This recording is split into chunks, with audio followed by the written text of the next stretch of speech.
Bom dia!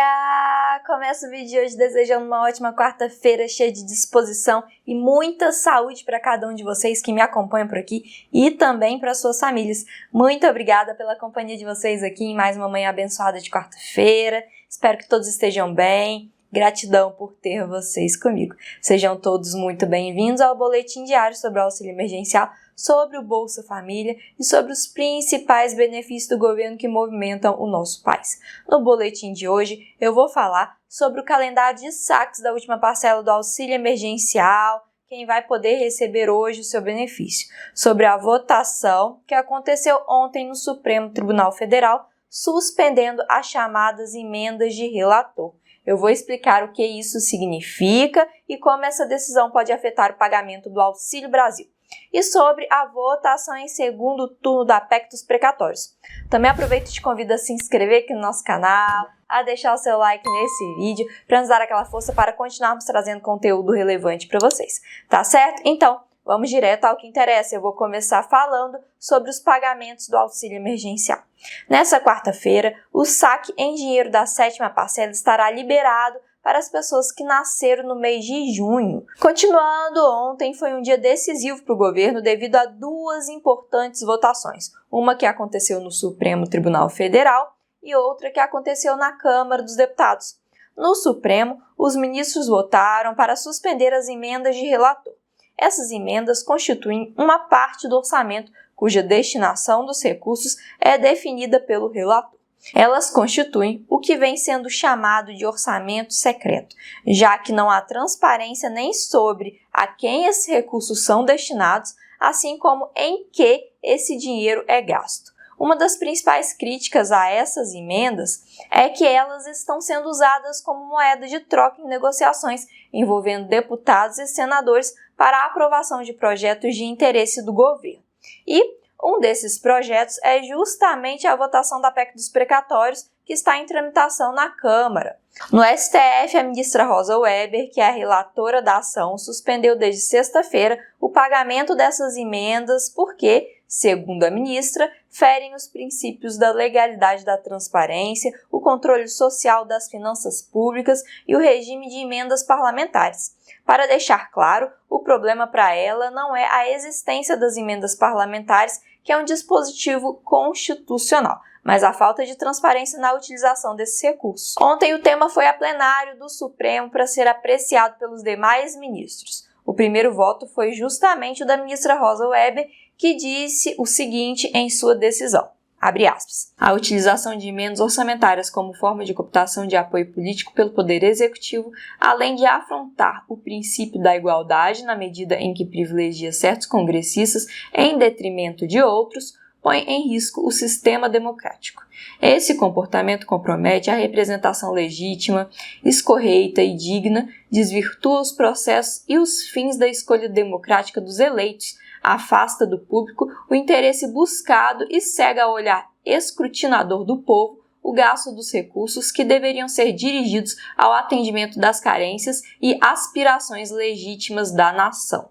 Fecha aspas. Em seguida, foi a vez dos demais ministros se pronunciarem e a suspensão no pagamento das emendas de relator foi a posição da maioria dos ministros. A decisão implica em suspender todas as emendas de relator do ano de 2021, inclusive aquelas que já foram empenhadas. A decisão é para que todas as demandas de parlamentares sejam registradas em plataforma eletrônica centralizada.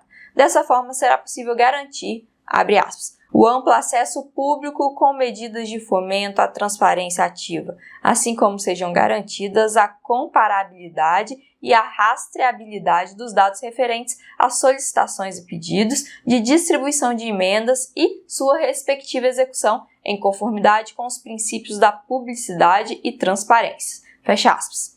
O Legislativo tem um prazo de 30 dias para se adequar à mudança. A decisão, como era de se esperar, gerou ampla discussão em todo o governo e também no Legislativo. O presidente do Senado, Rodrigo Pacheco, se pronunciou sobre a decisão. Veja só o que ele disse. Bom, mais do que a minha opinião, eu quero dizer que a minha opinião está retratada na posição da Advocacia do Senado, já manifestada perante o Supremo Tribunal Federal, nos autos dessa ação em que houve essa decisão liminar. Eu considero que há um equívoco da decisão, sob o ponto de vista técnico, jurídico e político.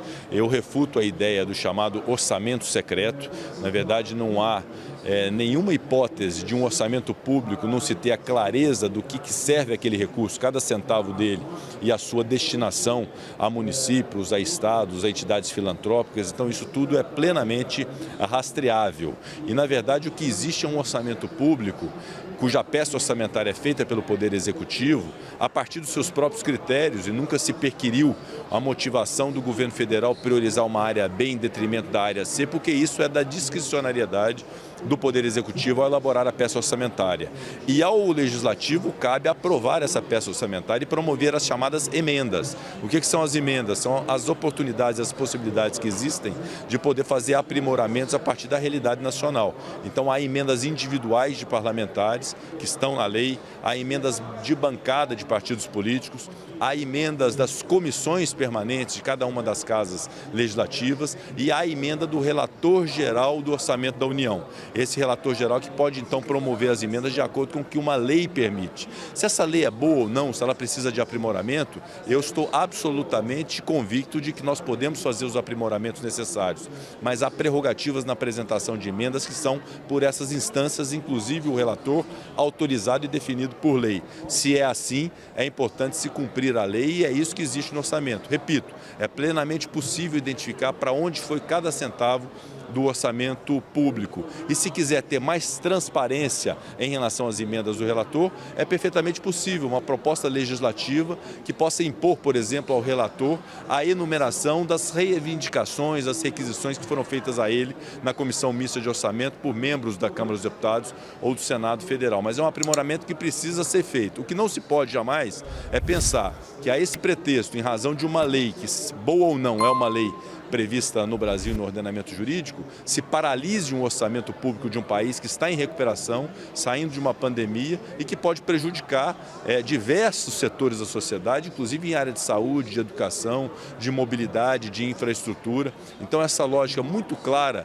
nós temos que ter, porque senão a pecha de algo secreto e que na verdade não é, porque tem uma autoria que é a do relator geral do orçamento e uma destinação absolutamente aferida e possível de se aferir para onde está indo o recurso, eu considero que nós temos que ter cuidado com essa abordagem para não parecer que é algo como você disse, algum tipo de escândalo de corrupção que tenha envolvido eventualmente compra de votos. Na verdade, nós estamos falando de orçamento cujo destinatário final é o cidadão a partir de políticas públicas que são implementadas pelos entes federados, por hospitais, por entidades de assistência social e diversos segmentos. Então essa clareza, esse cuidado nós precisamos ter e obviamente que eu respeito a decisão da ministra Rosa Weber, embora dela discorde, e acho que o Supremo Tribunal Federal pode chegar num caminho que seja um caminho de centro, um caminho moderado de equilíbrio para uma modulação dessa decisão, que possa garantir a transparência pretendida, e aqui eu quero reconhecer a essência da decisão que tem essa preocupação com transparência, sem objetar aquilo que é da essência do orçamento, que é fazer com que ele seja gerido e distribuído nacionalmente por diversos atores e por diversos entes federados. O senador Rodrigo Pacheco também comentou sobre o pagamento do Auxílio Brasil. Vamos ouvi-lo. Eu sou favorável que os responsáveis pela política do país, seja do Executivo, seja do Legislativo, eles possam dar solução ao programa social, que ele seja efetivamente implantado no Brasil, porque a inflação pressiona o poder de compra dos brasileiros e há pessoas necessitadas que precisam do programa social.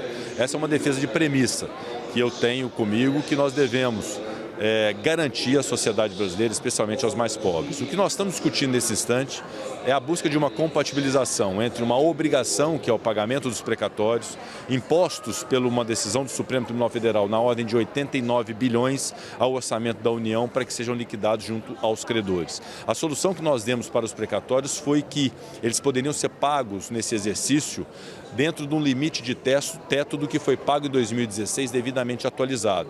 Isso seria da ordem de 40 50 bilhões de reais. Os 49 a 50 bilhões remanescentes poderão ser objeto de negócios jurídicos dos mais diversos.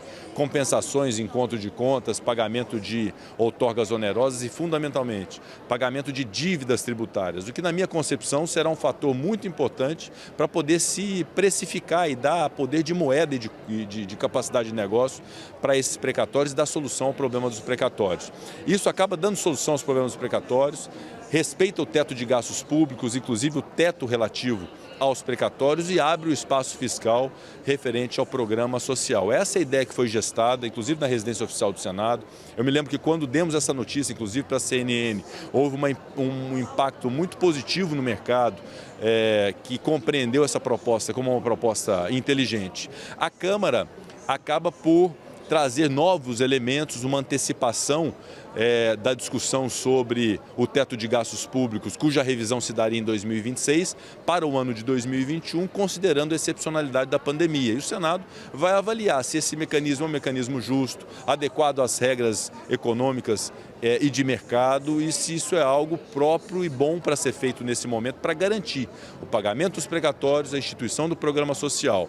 E quanto ao trâmite da PEC dos precatórios, vamos aguardar o tempo da Câmara dos Deputados com apreciação em segundo turno, então logo chega ao Senado Federal, nós vamos dar a relevância devida a essa matéria. O que eu disse é que nós temos senso de urgência em relação à solução dos precatórios, ao respeito de teto de gastos públicos e, fundamentalmente, com a instituição do programa social. Se for pelo instrumento da PEC dos precatórios, tanto assim, nós vamos, então, ter garantida a instituição do programa social. Se, eventualmente, algum problema houver, obviamente, alguma alternativa terá que ser dada pelo governo federal e pelo Congresso Nacional relativamente a esse programa social.